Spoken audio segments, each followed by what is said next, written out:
Hi, ich bin Fred und ich habe mir einen kleinen Van gekauft. Also nicht den hier, sondern den, der draußen steht und den ich dir gleich zeigen werde. Ich habe ein bisschen was mit ihm vor und würde mich freuen, wenn du mich bei diesem Projekt begleiten würdest, mir Tipps und Anregungen gibst, denn ich habe absolut keine Ahnung von Fahrzeugtechnik und bin definitiv auf dein Feedback angewiesen.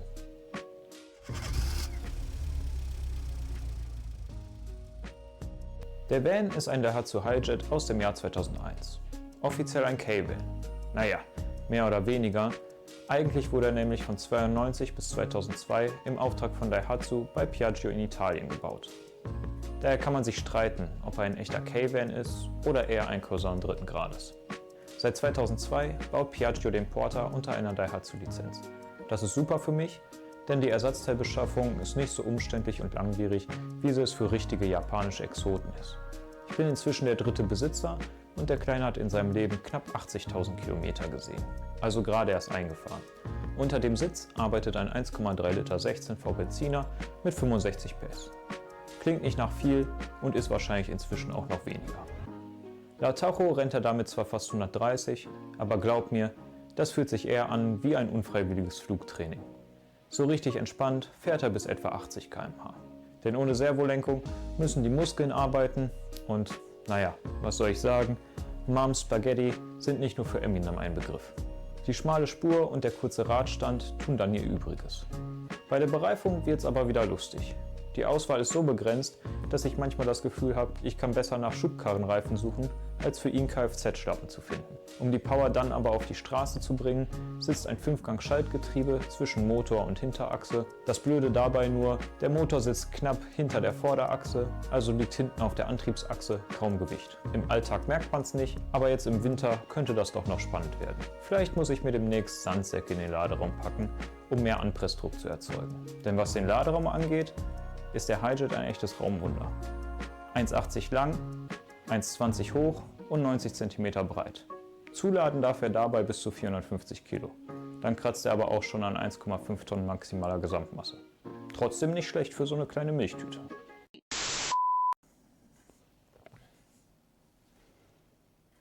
Igel! Da läuft ein Igel!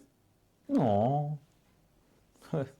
Von außen ist der Van in einem okayen Zustand. Bei dem Alter hat er natürlich die besten Tage schon hinter sich, sofern er denn überhaupt welche hatte, aber starken Rost hat er zumindest auf den ersten Anblick nicht. Vorne auf der Motorhaube hat er ein paar Steinschläge, die nicht behandelt wurden und jetzt etwas aufblühen. Die Heckklappe sieht aus, als hätte man sie zur Hälfte abgeschminkt und dann versucht, alles wieder zu kaschieren. Und an 1-2 Punkten gibt es noch das eine oder andere Wehwehchen. Aber zum Glück ist nichts an der Karosserie durchgerostet.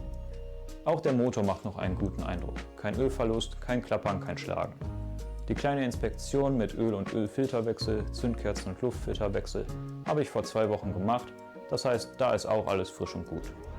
Nur die große Inspektion mit Riemenwechsel muss noch ein bisschen warten, weil mir dazu aktuell einfach das Equipment und die Ausstattung fehlen. Zudem ist der TÜV fällig und was soll ich sagen, ich glaube, er wird es in diesem Zustand nicht packen. Die Federn und Dämpfer sehen arg mitgenommen aus. Auch der Auspuff hat hier und da kleinere, vielleicht auch etwas größere Löcher und vielleicht auch das ein oder andere neue. Aber das kann ich erklären. Ich wollte eigentlich nur gucken, wie schlimm es mit dem Rost am Unterboden ist und bin dann irgendwie leider mit meinem Trusty Testwerkzeug, dem Schraubendreher, einfach im Endschalldämpfer verschwunden. Keine große Sache, aber trotzdem wieder ein Punkt auf der Liste, der neu dazugekommen ist und erledigt werden muss. Die Tankanzeige im Armaturenbrett zeigt irgendwie nicht den richtigen Füllstand an, da muss ich also mal mit dem Füllstandsgeber reden. Hey, warum zeigst du das nicht an? Ja, genau.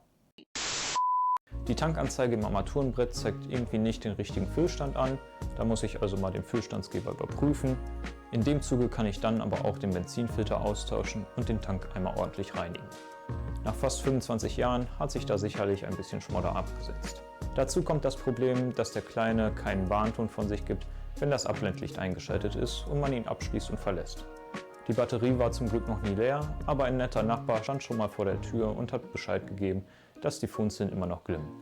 Ich habe mir schon einen Summer bestellt, muss diesen aber noch verbauen. Und dann wären da noch die Türschlösser und Fensterheber.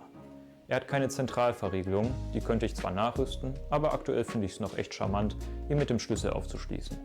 Allerdings geht das nur auf der Fahrerseite, denn auf der Beifahrerseite habe ich das Schloss vielleicht direkt nach dem Kauf zerstört. Unfreiwillig, aber es ist kaputt. Also bedarf es da auch erstmal ein bisschen Arbeit und die Mechanik der Fensterheber ist auch hinüber, sodass ich diese gleich mitmachen kann. Dann natürlich die Unterbodenkonservierung und Neulackierung des Vans. Bis hierhin sind es also noch ein paar Aufgaben, die abzuarbeiten sind. Und dann geht es ja erst mit dem eigentlichen Ausbau los. Hier will ich den Van dann nicht zum Minicamper ausbauen, sondern ihn als mobilen Arbeitsbereich für meine Nebentätigkeit nutzen. Wie du vielleicht schon gelesen hast, beschäftige ich mich mit 3D-Scanning und Reverse Engineering. Die Möglichkeiten und den Umfang dieser Technologie möchte ich am Beispiel des Vans zeigen und mit ihm zu Kunden und Veranstaltungen fahren.